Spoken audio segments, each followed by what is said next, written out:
O que acontece quando um homem morre? Ele simplesmente deixa de existir? A alma adormece? Há reencarnação? Para a fé reformada, essas perguntas não ficam em aberto. A Confissão de Fé de Westminster ensina com clareza o que a Bíblia declara com autoridade. O corpo volta ao pó, mas a alma retorna imediatamente a Deus. E nesse retorno, há apenas dois destinos. Os santos vão à glória, os ímpios ao tormento. Não existe limbo, nem purgatório, nem segunda chance. A morte sela o destino eterno. A alma do crente é recebida no céu, purificada e aperfeiçoada, onde contempla a face de Deus e aguarda a ressurreição do corpo. A do ímpio desce ao inferno, em tormento consciente. Não há neutralidade, nem espaço intermediário.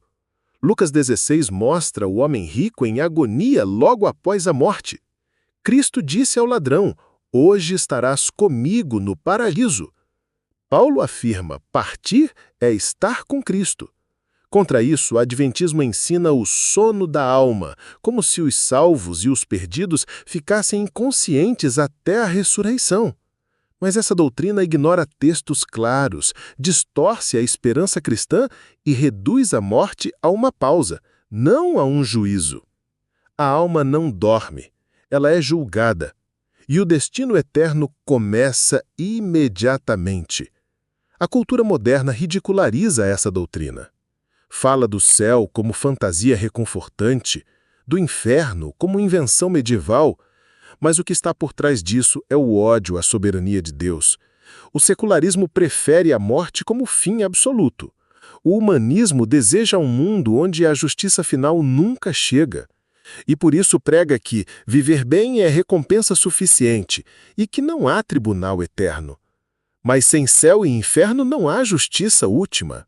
Não há razão objetiva para o bem, só sobrevivência e preferência pessoal. O naturalismo nega a vida futura e tenta sustentar a moral com base na biologia ou na conveniência social. Mas o resultado disso é caos. O mesmo sistema que condena o egoísmo não consegue explicar por que ele seria errado. Se tudo é produto da matéria e da evolução, então altruísmo, fidelidade e sacrifício são apenas instintos irracionais. E se tudo termina na morte, por que não viver como Stalin e morrer com glória humana? O materialismo não oferece resposta real, só desespero e vazio.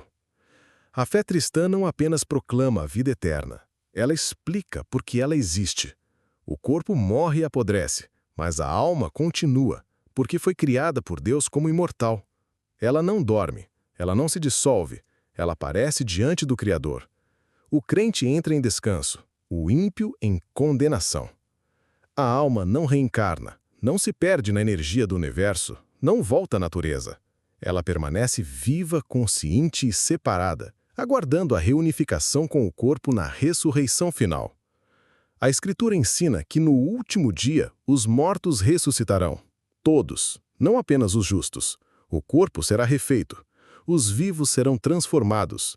Os corpos dos crentes ressuscitarão para a glória, os dos ímpios para a desonra. Não será uma nova identidade, mas o mesmo corpo, glorificado ou condenado. Jó diz: "Em minha carne verei a Deus." Paulo afirma que os corpos serão semeados em corrupção e ressuscitarão em incorruptibilidade. A ressurreição é física, real e definitiva. Platão falava da imortalidade da alma, mas desprezava a ideia da ressurreição corporal. Para ele, o corpo era a prisão. Para o cristão, o corpo é parte da criação de Deus e será restaurado. A esperança cristã não é escapar do corpo, é ressuscitar com ele, renovado. A promessa não é uma alma flutuando no além. É nova vida, com novo corpo, em novos céus e nova terra. A fé não é baseada em filosofia, é baseada em história. Cristo ressuscitou e nós também ressuscitaremos. A ressurreição de Cristo é a garantia da nossa. Ela não foi uma ideia ou uma visão mística.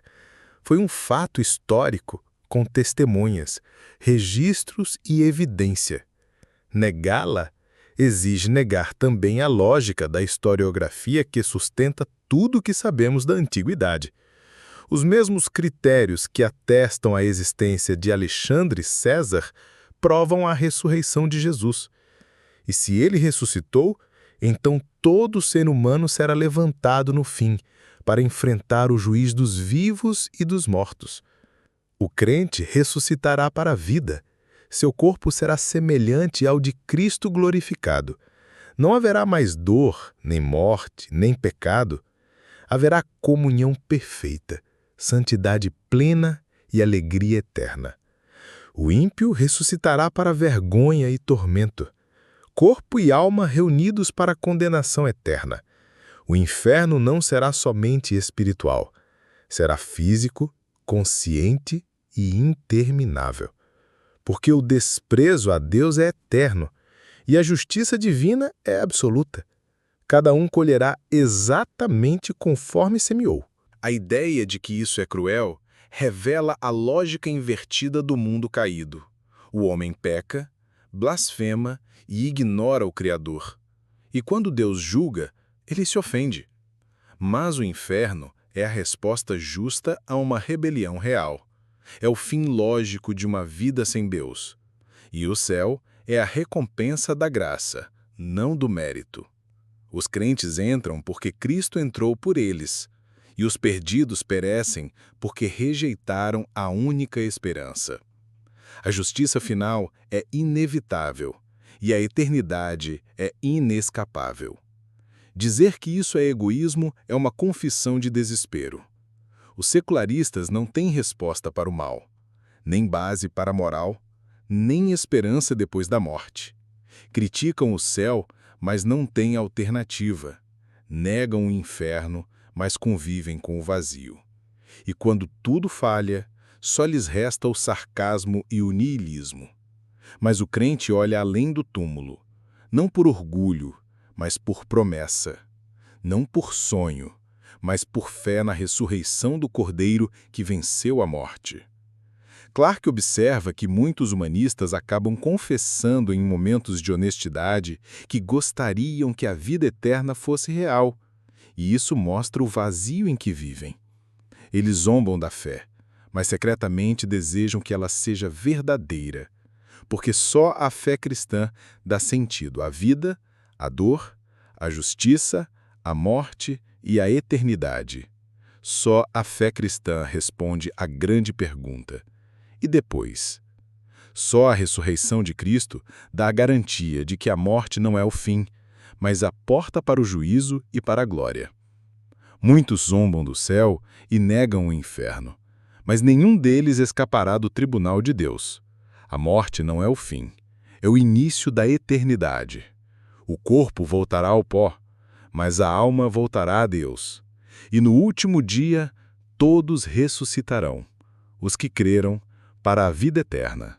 Os que rejeitaram, para a condenação eterna. E diante disso, só há uma pergunta: você está preparado?